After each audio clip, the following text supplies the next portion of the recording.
एक घास प्रेमाचा खास तुमच्यासाठी. चला तर आज दिवाळी स्पेशल शंकरपाळी बनवूयात. तर इथे मी 1 वाटी साखर, 1 वाटी पाणी आणि 1 वाटी तूप, सर्व साहित्य मी एकाच वाटीने मोजून घेतलं आहे.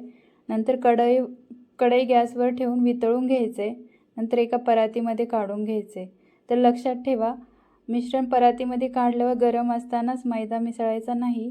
थोडं कोमट करायचं आहे, थोडं मीठ टाकायचं आहे आणि मग आपण इथे 6 वाट्या मैदा टाकणार आहोत. तर 6 वाट्या मैदा बरोबर आहे. तर छान असा घट्ट गोळा मळून घ्यायचा आहे.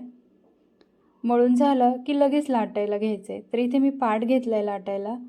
पाटावरती लाटल्याने जास्त प्रमाणात शंकरपाळ्या तयार होतात.